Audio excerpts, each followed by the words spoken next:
안녕하세요. 오늘 저희가 함께 깊이 들여다볼 자료들은 바로 외로움에 관한 여러 보고서와 기사들입니다. 시작부터 좀 충격적인 사실 하나 말씀드려볼까요? 세계보건기구 WHO 있잖아요. 거기서 외로움을 그냥 개인적인 감정 이게 아니라 전 세계적인 공중보건 위협이다 이렇게 공식적으로 지정했다는 거예요. 그리고 어떤 연구에서는 외로움이 매일 담배 15개비 피우는 것만큼이나 건강에 해롭다고 하고요. 심지어는 연간 87만 명 이상이 외로움과 관련된 요인 때문에 조기 사망한다고 추정하기도 합니다. 이게 단순히 좀 슬프다, 이런 걸 넘어서는 문제라는 거죠. 네, 맞습니다. 외로움은 이제 단순한 마음의 병, 이걸 넘어서 뇌졸중이나 심장병, 당뇨, 우울증, 심지어는 치매 발병 위험까지 높이는 말 그대로 이제 침묵의 살인자라고 불릴 만큼 굉장히 심각하게 다뤄지고 있어요. 자료들에서도 나오지만 이게 단순히 혼자 사는 문제, 이런 거하고는 또 다르거든요. 그래서 오늘 이 시간에는 저희가 이제 확보한 이 자료들을 토대로 21세기의 또 다른 팬데믹이라고까지 불리는 이 외로움에 대해서 좀 깊이 파헤쳐 보려고 합니다. 외로움이라는 게 도대체 뭔지, 그리고 왜 특히 우리 한국 사회에서 더 이게 큰 문제로 떠오르고 있는지, 그리고 이게 구체적으로 우리 몸과 뇌에는 또 어떤 영향을 주는지, 그런 과학적인 근거들을 좀 짚어보겠습니다. 외로움 문제와 어떤 관계가 있는지, 이게 과연 해결책이 될 수 있을까? 그런 양면성도 좀 살펴볼 거고요. 그리고 이제 이 복잡한 문제를 해결하려면 개인적으로 또 사회적으로 국가적으로는 어떤 노력이 필요할지 좀 균형 잡힌 시각으로 같이 이야기 나눠볼 예정입니다. 이 시간이 아마 듣고 계신 여러분께도 이 외로움이라는 문제를 그냥 감정적인 차원을 넘어서 우리 모두가 지금 마주하고 있는 중요한 사회적 과제다, 이렇게 좀 인식하는 계기가 되기를 바랍니다. 좋습니다. 그럼 제일 먼저 이 외로움이라는 단어 자체부터 좀 명확히 하고 가야 할 것 같아요. 이게 고립이나 고독 이런 말들이랑 좀 섞어 쓰는 경우도 많잖아요. 네. 그거 아주 중요한 시작점입니다. 자료에서도 계속 강조하는 부분인데, 외로움이라는 건요, 기본적으로 내가 원하는 만큼의 어떤 사회적 관계나 아니면 관계의 질, 이런 연결이 좀 부족하다, 이렇게 느끼는 주관적인 고통을 말해요. 여기서 핵심은 주관적이라는 겁니다. 그러니까 주변에 사람이 아무리 많아도 흔히 말하는 군중 속의 고독처럼 깊은 연결감을 느끼지 못하면 외로울 수 있는 거죠. 반면에 고립은 좀 달라요. 이건 객관적으로 다른 사람과의 접촉 자체가 적은 상태, 그러니까 물리적으로 좀 혼자 있는 상황을 의미합니다. 예를 들어 1인 가구나 독거노인이라고 해서 반드시 외로운 건 아니지만 아무래도 고립된 상태에 놓일 가능성은 좀 더 높다고 볼 수 있겠죠. 아, 그렇군요. 그럼 고독, 솔리튜드는요? 이건 왠지 좀 긍정적인 느낌으로 쓰일 때가 많은 것 같은데요? 네, 맞아요. 고독은 혼자 있는 그 상태를 스스로 선택하고 그 시간을 오히려 좀 긍정적으로 활용하는 상태를 말합니다. 자료에도 인용된 철학자 폴 틸리히의 말이 딱인데요. 혼자 있는 아픔은 외로움이고 혼자 있는 즐거움은 고독이다, 이런 거죠. 그러니까 이 외로움은 뭔가 연결되고 싶은데 그게 잘 안 될 때 오는 고통이라면, 고독은 오히려 자기 자신을 돌아보고 창의성을 발휘하거나 내면의 평화를 찾는 그런 시간이 될 수 있다는 차이가 있습니다. 그런데 정말 흥미로운 점이 있었어요. 자료에서 보니까 외로움이 단순히 관계가 부족해서 생기는 결과일 뿐만 아니라 오히려 관계를 더 악화시키는 원인이 될 수도 있다, 이렇게 지적하더라고요. 이게 어떻게 가능한 건가요? 네, 바로 그 점이 외로움 문제를 해결하기 더 어렵게 만드는 약간 역설적인 부분인데요. 우리가 외로움을 느끼면요, 우리 뇌는 일종의 위협 감지 모드, 그러니까 자기 보호 모드로 전환되는 경향이 있어요. 근데 문제는 이 상태가 되면 다른 사람의 표정이나 말 같은 거 있잖아요. 심지어 그게 중립적이거나 긍정적인 사회적 신호라고 해도 이걸 좀 부정적으로 왜곡해서 받아들이기가 쉬워진다는 겁니다. 예를 들면 상대방은 별 뜻 없이 한 말인데 거기에 쉽게 상처를 받는다거나 역시 아무도 날 이해 못해, 이러면서 스스로를 더 이렇게 벽 안에 가두는 거죠. 그런 악순환에 빠지기 쉬워요. 관계를 통해서 외로움을 극복해야 하는데 외로움 자체가 관계 맺기를 방해하는 그런 덫이 되어버리는 셈입니다. 아, 그렇군요. 그러니까 단순히 사람을 많이 만나는 게 능사는 아니라는 거네요. 그렇죠. 그래서 어떤 심리적인 접근이 중요하다고 이야기하는 거고요. 또 외로움에도 좀 종류가 있어요. 예를 들면 친구나 어떤 소속된 집단이 부족해서 오는 사회적 외로움도 있고, 아니면 연인이나 가족처럼 아주 깊은 정서적 교감을 나눌 대상이 없을 때 느끼는 감정적 외로움도 있고요. 더 나아가서는 인간 존재의 어떤 근본적인 고독감과 관련된 실존적 외로움, 이런 식으로 나눠보기도 하는데, 어떤 유형의 외로움을 느끼는지에 따라서 필요한 해법도 조금씩 달라질 수 있습니다. 그렇군요. 그럼 현재 우리 한국 사회의 외로움, 자료들을 종합해보면 이게 어느 정도로 심각한 상황인가요? 네, 제공해 주신 자료들을 쭉 살펴보면 상황이 썩 좋지는 않습니다. 최근 조사 결과를 보면 한국인 10명 중 7명 이상, 그러니까 한 72% 정도가 최근 한 달 안에 외로움을 경험했다고 하고요. 거의 항상 또는 자주 느낀다는 응답자도 19%, 그러니까 대략 5명 중 1명꼴인 거죠. 그리고 사회 전반적으로 외로움이 심각하다 이렇게 인식하는 비율도 무려 88%에 달하고요. 특히 이제 1인 가구라든가 미혼 또는 비혼 상태인 분들, 그리고 좀 주목할 점은 2030 청년 세대와 노년층에서 외로움 수준이 좀 더 높게 나타난다는 겁니다. 그리고 또 하나, 스스로를 사회 경제적으로 하층이라고 생각하는 집단이 중상층 이상이라고 생각하는 집단보다 외로움을 더 자주 느끼고 실제로 좀 기댈 수 있는 친밀한 지인의 수도 더 적다는 결과가 있었어요. 이건 외로움 문제가 사회적인 불평등과도 상당히 연결되어 있다는 걸 보여주는 거죠. 왜 유독 한국 사회에서 이런 외로움이 좀 더 두드러지는 걸까요? 이게 그냥 개인적인 성향 탓만은 아닐 것 같은데요. 물론합니다. 여러 가지 구조적인 요인들이 좀 복합적으로 작용하고 있다고 봐야 하는데요. 첫째로는 급격한 가족 구조의 변화, 그리고 1인 가구의 폭발적인 증가를 들 수 있습니다. 통계청 예측대로 2050년쯤에는 1인 가구가 거의 40%에 육박한다고 하잖아요. 이렇게 되면 전통적인 가족 안에서 얻었던 어떤 정서적인 지지 기반이 예전보다 약화될 수밖에 없겠죠. 둘째는 자료에서 여러 심리학자들이 지적하는 것처럼 지나친 개인주의 문화와 정말 살인적인 경쟁사회 분위기입니다. 실제로 응답자 62%가 개인주의 심화를, 또 55%는 계층 갈등 심화를 원인으로 꼽았다고 해요. 타인을 그냥 경쟁 상대로만 여기는 분위기 속에서는 깊은 유대감을 형성하기가 참 어렵죠. 셋째는 도시화가 심화되고 또 디지털 기술이 발달하면서 우리가 실제로 얼굴을 마주하고 교감하는 시간이 줄어든 것도 무시할 수 없는 요인입니다. 여기서 정말 흥미로운 변화가 하나 포착됐어요. 자료에 따르면 예전에 1인 가구가 가장 걱정했던 게 외로움이었는데 가장 최근 조사, 이게 2024년 금융사 보고서였죠. 여기서는 경제적인 어려움이 1순위로 올라섰다는 거예요. 이건 그냥 순위가 바뀌었다 이 정도가 아닌 것 같은데요. 이거는 외로움 문제의 본질을 이해하는 데 굉장히 중요한 단서라고 생각합니다. 이게 단순히 물가가 올라서 살기 힘들다 이걸 넘어서요. 경제적인 곤란 자체가 사람들이 다른 사람들과 관계를 맺고 또 유지하는 활동들이잖아요. 예를 들면 친구들 만나서 밥을 먹는다거나 동호회 활동을 한다거나 취미를 같이 공유한다거나 하는 그런 활동 자체를 어렵게 만든다는 뜻입니다. 즉, 경제적인 여유가 없으면 외로움을 좀 해소하고 싶어도 그럴 기회조차 갖기가 힘들어지고 결국에는 더 고립될 수밖에 없는 그런 구조적인 문제가 있다는 거죠. 결국 경제적 불평등이 외로움을 더 깊게 만들고 그 외로움 문제가 다시 사회적 고립이나 안전망 부재로 이어지는 악순환이 생기는 겁니다. 따라서 외로움 대책에는 심리상담 지원 이런 것도 중요하지만 실질적인 경제적 지원이 반드시 포함되어야 한다. 이런 강력한 메시지를 던져주는 거죠. 자, 그럼 이제 외로움이 단순히 좀 감정적으로 불편하다, 이걸 넘어서 우리 몸에 구체적으로 어떤 영향을 미치는지 한번 살펴보겠습니다.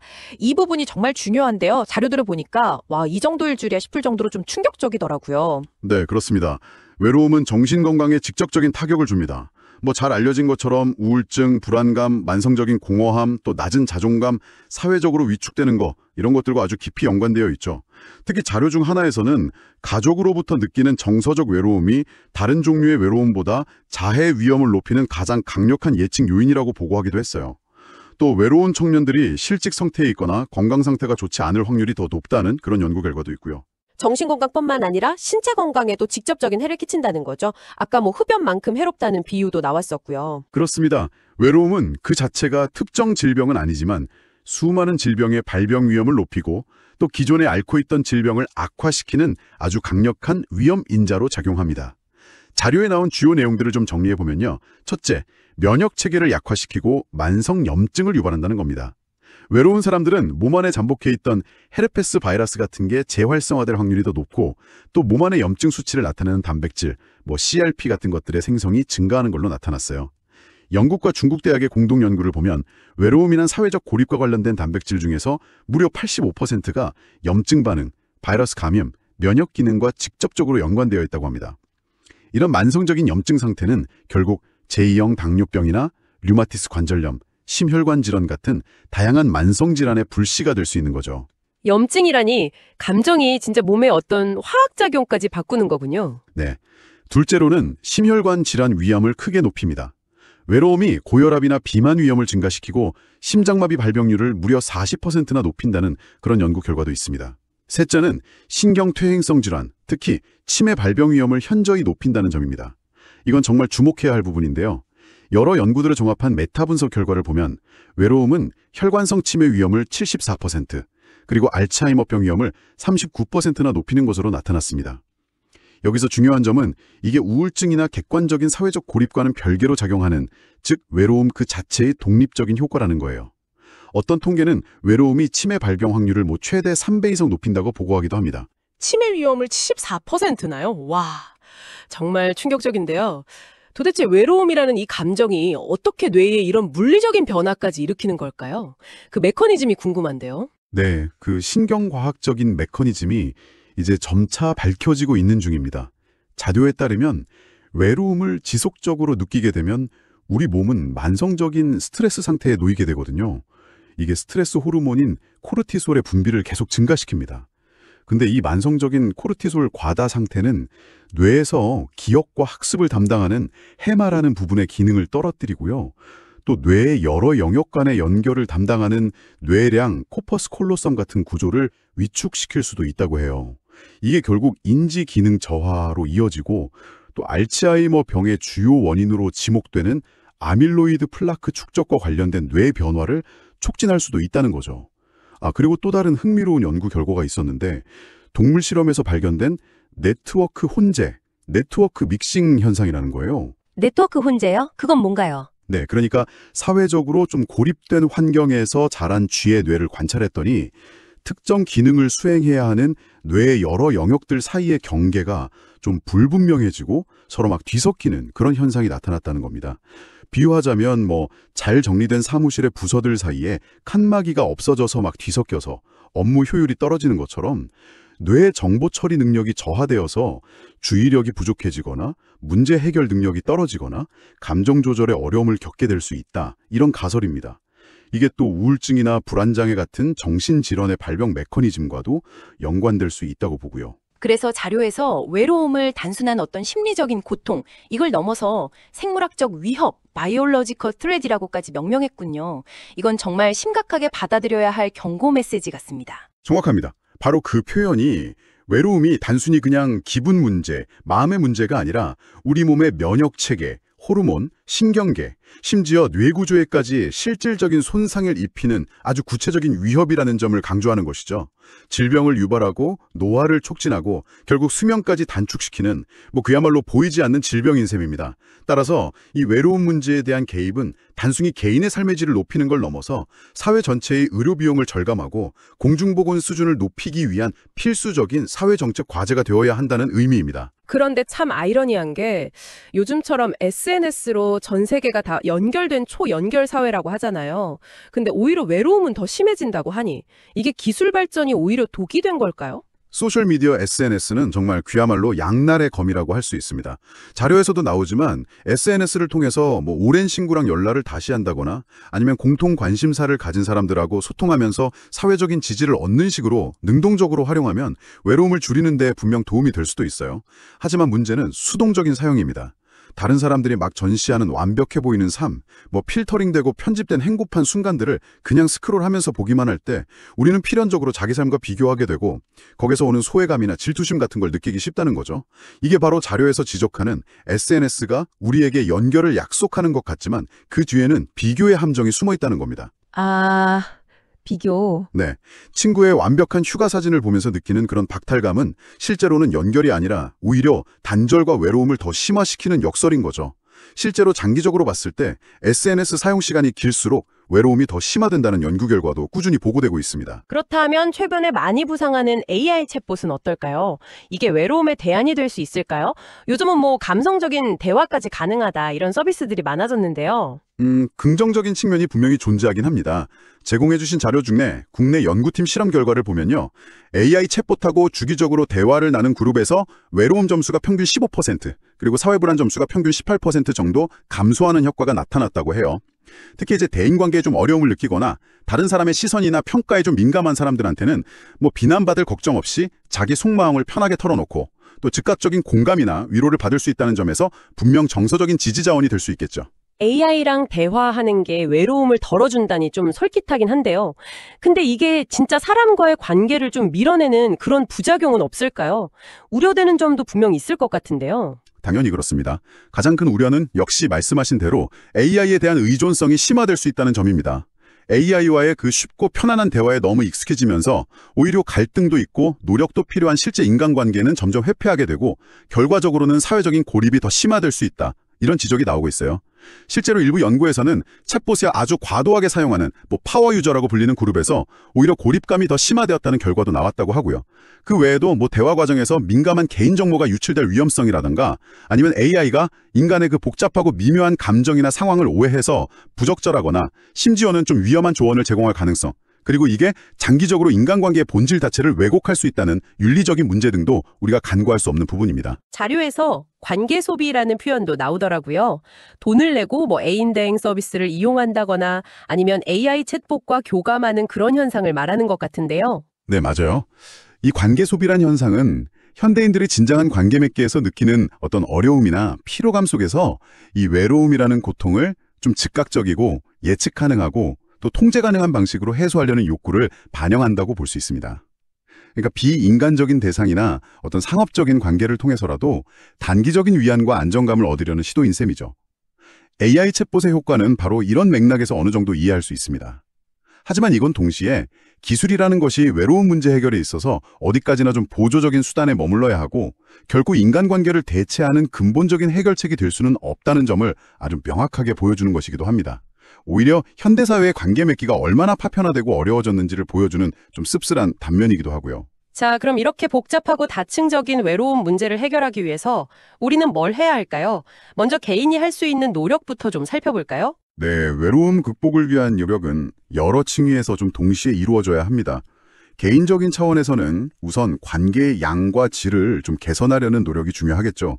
자료에서도 제안하듯이 새로운 모임에 좀 참여해본다거나 취미나 봉사활동 같은 걸 통해서 관심사가 비슷한 사람들과 연결되려고 노력하고 동시에 기존의 친구나 가족과의 관계도 좀 더 세심하게 가꾸는 그런 노력이 필요합니다.